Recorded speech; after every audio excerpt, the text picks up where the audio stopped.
Bab 9 Pandangan pertama Kirana kepada Tuan Alvano. Di sebuah perusahaan besar yang berpusat di kota A. Seorang pria yang sangat tampan tapi dingin dan tak tersentuh, digilai banyak wanita tapi tidak ada satupun yang bisa menaklukkan pria tampan ini. Dia sangat anti kepada wanita yang berani menggodanya. Usianya sudah 28 tahun tapi dia masih saja sendiri. Dia tidak pernah pacaran bahkan dekat pun dengan seorang wanita juga dia tidak berminat sekali. Dia menjabat sebagai CEO di perusahaannya yaitu Sander Chang Group, perusahaan yang besar di negara ini yang bergerak dalam berbagai bidang yaitu teknologi, industri, perdagangan dan perhotelan. Dia adalah orang terkaya di negara ini. Tok tok. Masuk, ucap pria tampan yang duduk di kursi kebesarannya sambil membaca berkas. Tuan, 10 menit lagi rapat akan dimulai. Ucap asisten Raka. Balas deheman Tuan Alvano. Lalu membereskan berkasnya dan beranjak keluar dari ruangannya menuju ruangan rapat. Tuan, ucap sekretaris Tuan Alvano menunduk ketika melihat tuannya keluar dari ruangan. Setelah itu dia mengikutinya masuk dalam ruang rapat. Setelah masuk, ruangan yang tadi dipenuhi candaan dengan para kepala divisi menjadi tenang ketika Tuan Alvano memasuki ruangan. Seketika mereka semua berdiri dan menunduk hormat. Tuan Alvano hanya diam saja. Presentasikan laporan kalian masing-masing. Ucap Tuan Alvano dengan tegas. Begitulah dia saat menghadapi karyawannya. Tuan Alvano memperhatikan satu-satu orang yang ada di ruangan rapat dengan tatapan tajam sehingga membuat semua orang merinding. Begitu pula dengan manajer keuangan yang gilirannya mempresentasikan membuat dia bergetar ketakutan. Tuan Alvano memang sangat tegas dan kejam ketika ada kesalahan terjadi. Semua karyawannya itu yang membuat tidak ada satupun yang berani bermacam-macam kepadanya.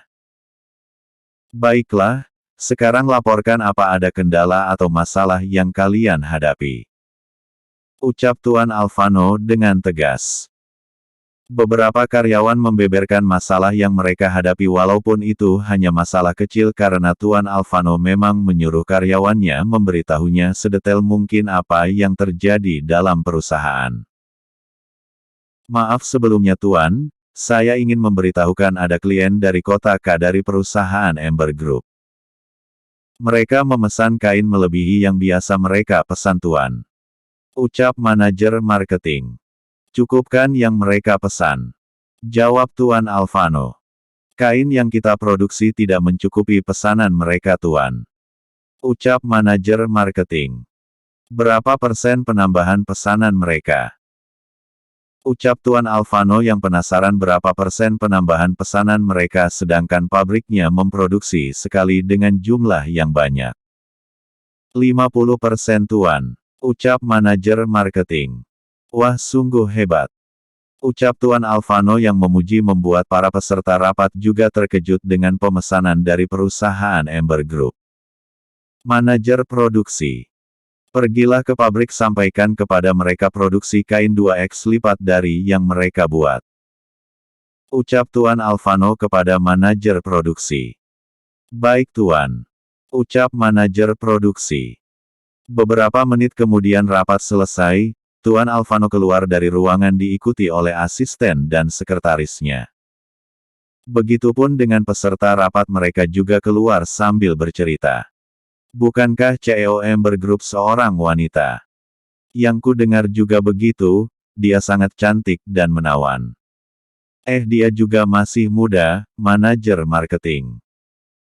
Aku penasaran seperti apa wajahnya, katanya tidak ada yang tahu kecuali karyawannya. Itulah yang mereka bahas. Telinga Tuan Alvano sempat mendengarnya lalu mengabaikannya.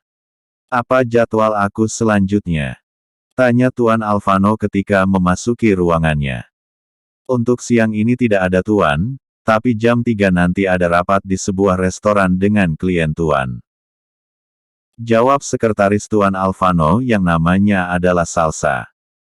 Baiklah, Raka kita pulang ke mansion Momi sebentar. Ucap Tuan Alvano berdiri mengenakan jasnya kembali. Baik Tuan. Ucap asisten Raka.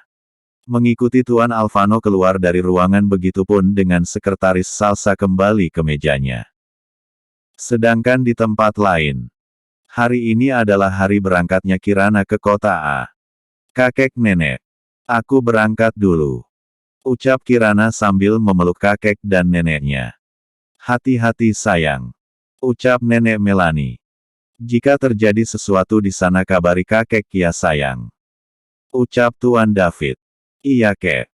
Jawab Kirana dengan tersenyum. Kamu tidak mengajak asistenmu untuk menemanimu sayang. Ucap nenek Melani yang tahu Kirana berangkat sendiri. Aku sendiri saja nek, mereka aku suruh menghandle perusahaan dan butik. Jawab Kirana. Sampai di sana juga nanti aku ada asisten Bella kok nek. Lanjut Kirana yang tahu neneknya mencemaskan dirinya berangkat sendiri. Padahal sudah biasa bagi Kirana. Ya sudah ketika tiba nanti jangan lupa kabari kami. Ucap nenek Melani. Iya, dah nek kek. Ucap Kirana pamit masuk ke dalam mobil. Setelah sampai di bandara Kirana langsung masuk di jet pribadi kakek sebab Tuan David mengharuskan Kirana berangkat menggunakan jet pribadi. Setelah menempuh perjalanan yang tidak terlalu jauh dari kota K, Kirana sampai di kota A. Kirana menggunakan taksi menuju apartemennya. Kirana mempunyai apartemen, dia membelinya sewaktu dia berumur 20 tahun ketika dia mulai mengambil ahli butik dan restoran mominya.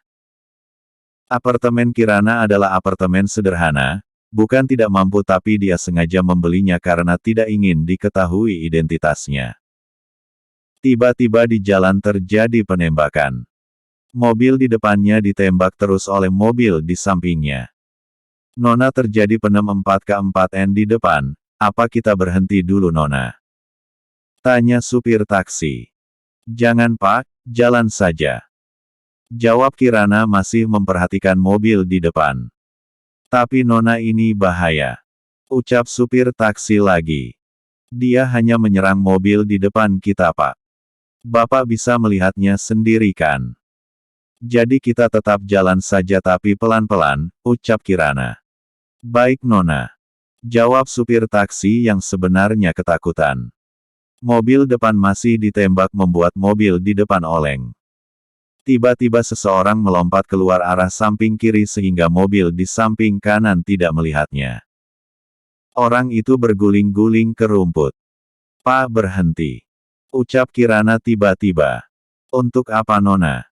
Kalau untuk menolong orang itu jangan Nona, mungkin dia seorang teroris yang sedang dikejar Nona.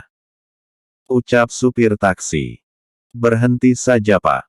Akhirnya supir taksi mengalah. Kirana menghampiri orang tersebut. Setelah dekat orang itu sudah tidak sadarkan diri dan terdapat luka penembakan di daerah lengannya. Pak tolong, panggil Kirana kepada supir taksi. Kita bawa ke rumah sakit. Cepat Pak angkat dia. Ucap Kirana lagi membuat supir taksi mau tidak mau mengangkatnya ke dalam mobil dan dibaringkan di paha Kirana. Mobil menuju rumah sakit. Di perjalanan tiba-tiba orang itu bangun dan melihat Kirana. Tolong jangan bawa aku ke rumah sakit. Ucap orang itu.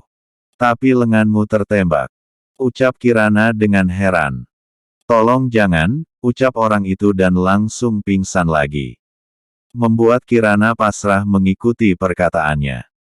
Kita menuju ke alamat di awal Pak, tidak usah ke rumah sakit. Ucap Kirana kepada supir taksi. Baik Nona. Ucap supir taksi.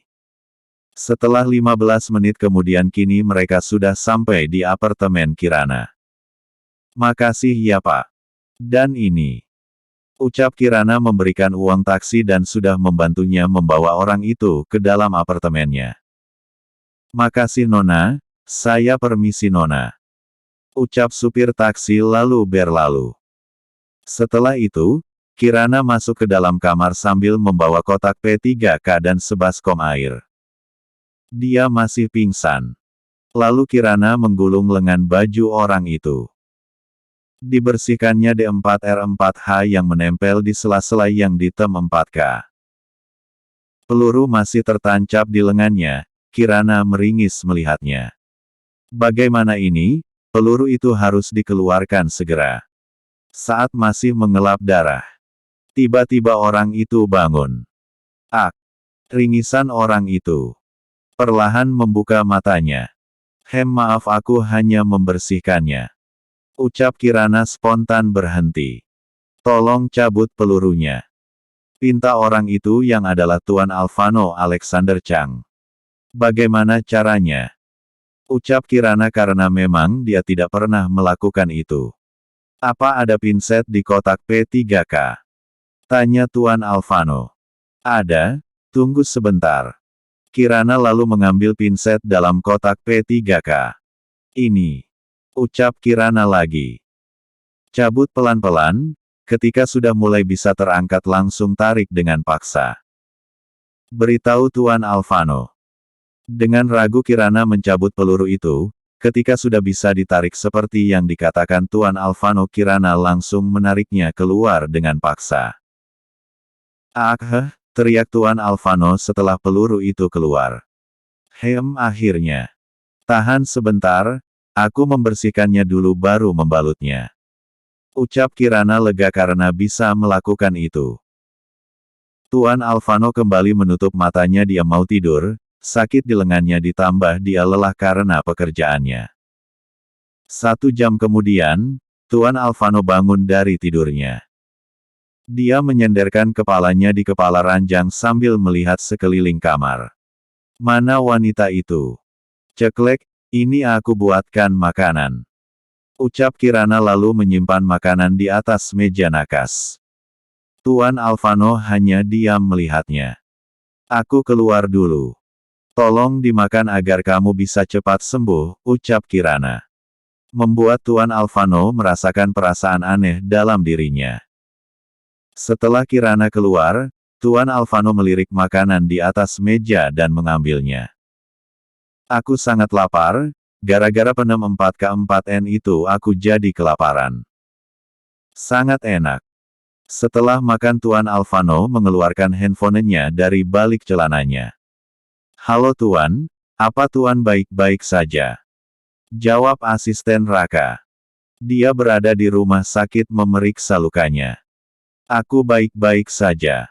Kamu ada di mana? Tanya Tuan Alvano. Aku berada di rumah sakit Tuan, apa sekarang Tuan mau dijemput? Tuan berada di mana? Cecar asisten Raka. Periksa lukamu setelah itu jemput aku. Nanti aku kirimkan alamatnya. Jawab Tuan Alvano. Dan langsung mematikan handphonenya. Sedangkan di luar Kirana lagi makan karena peristiwa tadi. Dia juga belum makan. Setelah makan dan mencuci piringnya Kirana kembali ke dalam kamarnya.